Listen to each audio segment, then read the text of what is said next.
விவசாய சொந்தங்கள் அனைவருக்கும் வணக்கம். கடவுள் என்னும் முதலாளி கண்டெடுத்த தொழிலாளி அவர்தான் இந்த மண்ணினுடைய மகத்தான விவசாயி அப்படின்னு பாட்டில் சும்மா சொல்கிறாங்க. இந்த மண்ணை நம்பி நாம் எதை கொடுத்தாலும் அது விளைஞ்சு தலைஞ்சு நமக்கு வருமானத்தை மட்டும் இல்லை, நமக்கு அழகான எதிர்காலத்தையும் கொடுக்கும். பசுமை தான் இந்த உலகத்தினுடைய ஆரம்பமே, இந்த பசுமை தான் இந்த உலகத்தினுடைய முடிவே.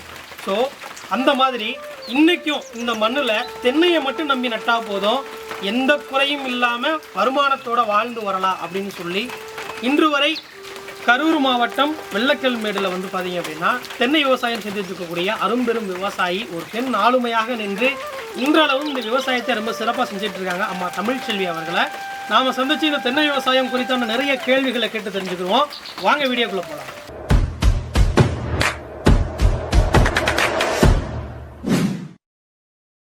வணக்கம். நல்லா இருக்கீங்களா? உங்களை பற்றின ஒரு சின்ன அறிமுகத்தை நம்ம மக்கள்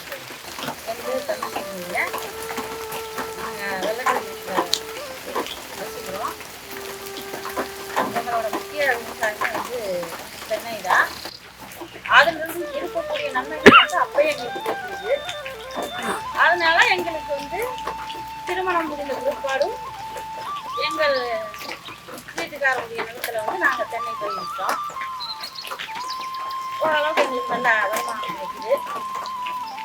அதை வைத்து நாங்கள் ஓரளவுக்கு சிறப்பாக எங்களால் வந்து எல்லா செலவுகளையும் செய்து கொள்ள முடியுது.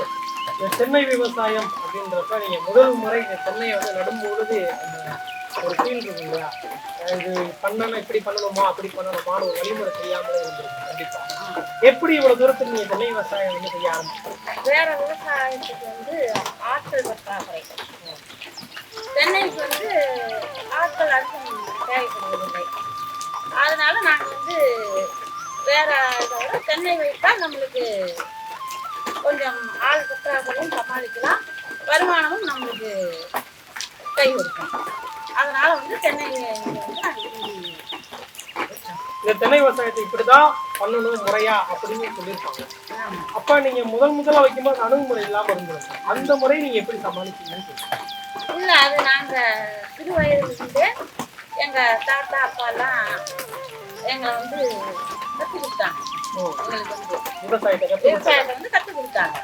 இப்படிதான் அதை செய்யணும் பண்ணணும் அப்படின்ட்டு.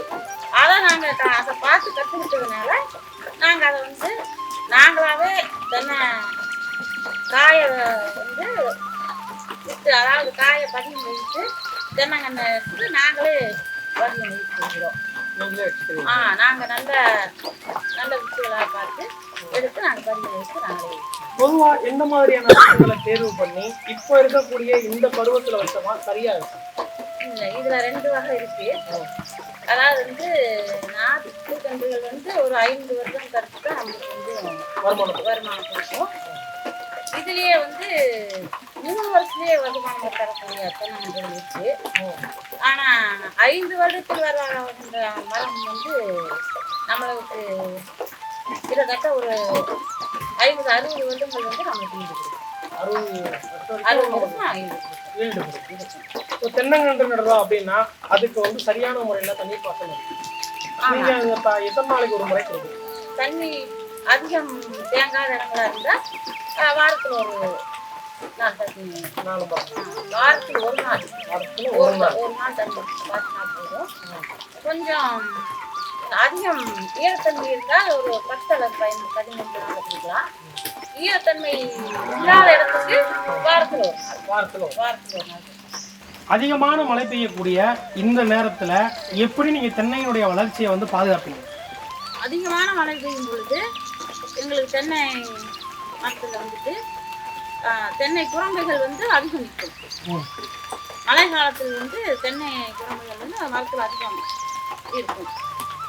ரொம்ப வெயில் காலத்தில் வந்து குரம்பைகள் வந்து கொஞ்சம் கொட்ட ஆரம்பிக்கும்.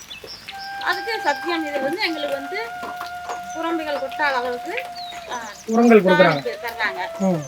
அதை வந்து நாங்கள் யூஸ் பண்ணுறோம். அதை யூஸ் பண்ணது வந்து அதிக குரம்பைகள் வந்து எங்களுக்கு வந்து கொட்டுறதில்லை. பொதுவாக இப்போ வறட்சி காலத்தில் வந்து குறும்பு அதிகமாக கொட்டுது, அதுக்கு வந்து நம்ம சத்தியத்தில் இருந்து இந்த உரம் கொடுக்குறாங்கன்னு சொல்லுவாங்க. இப்போ அதே நேரத்தில் உங்களோட சல்லி வேறு பிரச்சனைகள்லாம் இதில் வரும். அதே நேரத்தில் வட்டப்பாத்தியம் வச்சு சில இதெல்லாம் பண்ணிட்டு இருக்காங்க. இப்போ நம்ம தோட்டத்தில் பார்க்கும்போது வட்டப்பாத்தின்றது கொஞ்சம் கம்மியாக தான் இருக்குது. ஆனால் இருந்தாலும் இந்த அளவுக்கு மரத்தை வந்து எப்படி வளர வச்சிங்க? எங்கள் ஏரியாவில் பார்த்தீங்கன்னா தண்ணீர் பிரச்சனை இல்லை. எங்களுக்கு வந்து காவிரி ஆற்று பாசனம் இருக்குது. அதே மாதிரி ராஜவாய்க்கால் பாசனம் இருக்குது. அதனால் வந்துட்டு எங்களுக்கு தண்ணி பிரச்சனை இல்லாதனால எங்களுக்கு வந்து மரத்துக்கு வந்து எப்பொழுதுமே தண்ணி பிரச்சனை இருக்குது.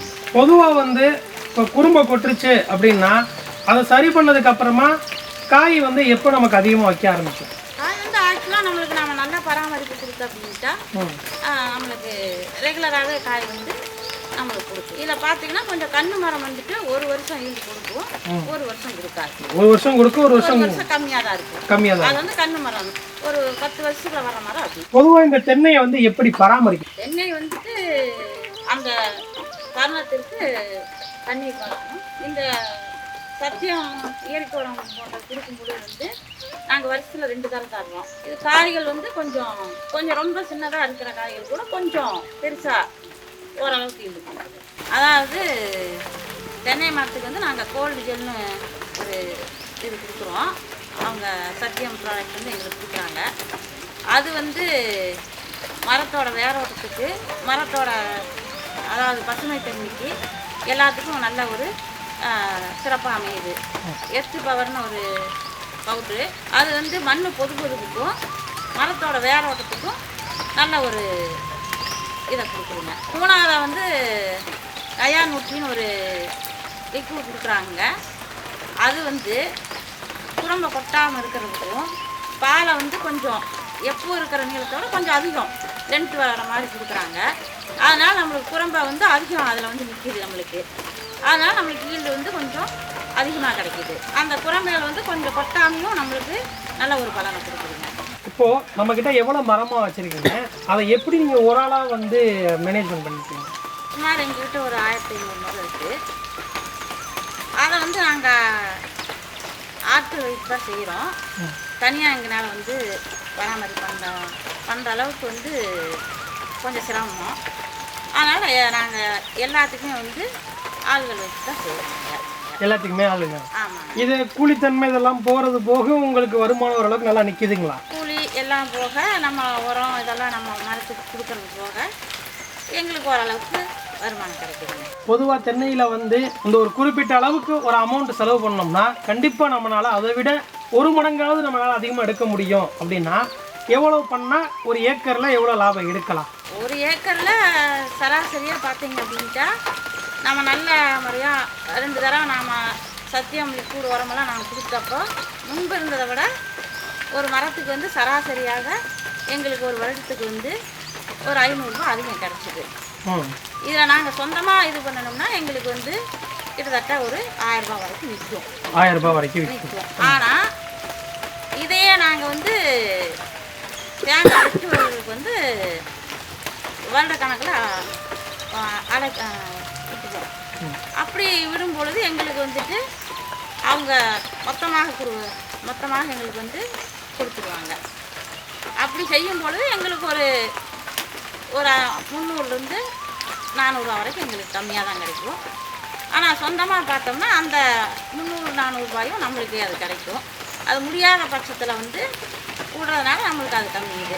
கெமிக்கல் உரத்துக்கும் நம்ம அக்ரோக்ளினிக்கோடைய உரத்துக்கும் எவ்வளோ பெரிய வித்தியாசம் இருக்குது? கெமிக்கல் உரத்தில் வந்து பார்த்தீங்கன்னா எனக்கு தெரிஞ்சு கொஞ்சம் ஈல்டு வந்து கம்மியாக கிடைச்ச மாதிரி தான் இருந்துச்சு. ஏன்னா இப்போ சராசரியாக நாங்கள் வந்து இப்போது 20 வருஷமாக அந்த தென்னை மரம் வச்சு வளர்த்துட்டு வரோம். அதில் பார்த்தீங்கன்னா எங்களுக்கு கம்மியாக தான் கிடச்சிச்சு.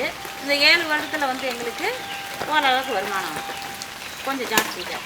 பொதுவாக தென்னை விவசாயம்னாலே இப்படி இருந்தால் நல்லாயிருக்கும் அப்படின்னா அதை எப்படி பண்ணலாம்? மனிதனுக்கு எப்படி அந்தந்த நேரத்துக்கு உணவு முக்கியம் அப்படிங்கிற மாதிரி நம்ம நினைக்கிறோமோ அதுபோல் தென்னை மரத்துக்கும் அந்தந்த நேரத்துக்கு அந்தந்த உரங்கள் தண்ணீர் இதெல்லாம் வந்து நம்ம கரெக்டாக பண்ணணும் அப்படின்ட்டா, அதாவது வந்து தென்னையை நம்ம பராமரித்தா தென்னை மரங்கள் வந்து நம்மளை பராமரிக்கிற அளவுக்கு நம்மளுக்கு வருமானத்தை கொடுக்குங்க. அதாவது வந்து அடுத்தவங்களை யாரையும் நம்ம சார்ந்திருக்க வேண்டியதில்லை. தென்னை மரங்களே நம்மளுக்கு வந்து நல்ல ஒரு வருமானத்துக்கும் நான் ஒரு தைரியத்தையும் ஊக்கத்தையும் தரும். தென்னையை வந்து கண்டிப்பா நம்மள ஒரு வாழ வச்சிரும். வாழ வைக்கும் கண்டிப்பாக. ரொம்ப அற்புதமா சொன்னீங்க. அதாவது அந்த காலத்துல ஒரு பழமொழி சொல்லுவாங்க, பெத்த பிள்ளை சோறு போடவில்லை என்றாலும் வைத்த பிள்ளை சோறு போடும் அப்படிம்பாங்க. அதாவது அதை தென்னம்பிள்ளை தான் அப்படி சொல்லுவாங்க. இது வந்து எங்கள் தாத்தா சொல்லுவார். அதுதான் இன்னைக்கு இதுக்கு கரெக்டாக இருக்குது. பிள்ளையை பெற்றா கண்ணீர், தென்னையை நட்டா இளநீர், தாகம் தீர்த்துக்கிட்டே இருக்கும். அது மாதிரி நம்மளுடைய பொருளாதார வீழ்ச்சி வந்து நம்மளை மேலே கொண்டு வரும்னு சொல்றீங்க. ரொம்ப அற்புதமா சொன்னீங்கம்மா.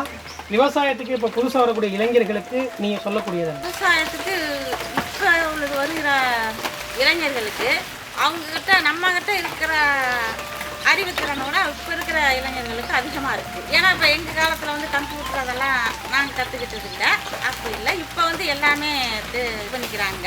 அதனால் அவங்களுக்கு வந்து எந்தெந்த டைமில் என்னென்ன கொடுக்கணும் தென்னைக்கு அப்படிங்கிறத வந்து அவங்க அதாவது நாங்கள் ஒரு பக்கம் கேட்குறத விட அவங்க 4-5 பக்கம் அவங்க கம்ப்யூட்டர்லேயே ஃபோன் மூலியமாகவே தெரிஞ்சுப்பாங்க போட்டு. அதனால் அவங்க அதுக்கு தகுந்த பராமரிப்பு கொடுத்தாங்க அப்படின்ட்டா அவங்களே வந்து எதிர்காலத்தில் வந்து சம்பளம் கொடுத்தா தான் நம்ம பண்ண முடியுங்கிற எண்ணம் இல்லாமல் நம்மளால் முடியும், இதை நல்லா பார்த்தா இதில் வர்ற வருமானத்தை வச்சு நாம் வந்து வாழ்க்கையில் முன்னேறலாம் அப்படிங்கிற ஒரு நம்பிக்கை தானாகவே அவர்களுக்கு வரும். நம்ம சத்யம் அக்ரோ கிளினிக் உங்களுக்கான சேவைகளை வந்து செஞ்சுட்டு இருக்காங்க. இது எப்படி இருக்குது? ஃபீல்டு ஆஃபீஸர்லாம் கரெக்டாக வராங்களா? கரெக்டாக வர்றாங்க. நாங்கள் எங்களுக்கு அந்த உரம் நாங்கள் கலந்து கொடுக்கும் பொழுது நாங்கள் தகவல் கொடுத்தோம்னா வந்து கூட வந்து நம்மளுக்கு எல்லா உதவிகளும் செஞ்சுட்டு வராங்க. வந்து செஞ்சும் காட்டுறாங்க, டெமோ கொடுத்தும் காட்டுறாங்க, கூடவே இருந்து. ரொம்ப மகிழ்ச்சியாக இருக்குமா இவ்வளோ மழையிலையும் உங்களுக்காக வந்து இந்த மக்கள் எல்லாம் வந்து விவசாயத்தை பற்றி தெரிஞ்சுக்கணும், தென்னையை பற்றி தெரிஞ்சுக்கணும்னு சொல்லிட்டு உங்களுடைய பல்வேறு அனுபவங்களை இங்கே கூட பகிர்ந்துருக்கீங்க. மீண்டும் ஒரு முறை சத்யம் அக்ரோ நேயர்கள் சார்பாக உங்களுக்கு ஒரு மிகப்பெரிய வாழ்த்துக்கள். இளநீரும் இளம் தாகமும் இளஞ்சூடும் தனியும் நேரம், வெயில் தாகம் அதிகரித்தாலும் கூட வெக்கையும் தனித்து வாழ வைக்கும் தென்னை விவசாயத்தை மீண்டும் மீண்டும் மண்ணில் செய்து கொண்டே இருப்போம். எவ்வளவு நாட்கள் கிடந்தாலும் நம்மை வாழ வைக்கும் என்பதை ரொம்ப உறுதியாக தெளிவாக ஆழமாக சொல்லியிருக்கிறாங்க. ஸோ இது மாதிரி தொடர்ந்து பசுமை சார்ந்த விஷயங்களையும் இயற்கை விவசாயம் சார்ந்த இயற்கையோடு இணைந்த வாழ்க்கையும் தொடர்ச்சியாக உங்கள் கூட களத்துக்கு கொண்டுட்டு வருவோம். தொடர்ந்து எங்கள் கூட பயணிங்க. நன்றி, வணக்கம்.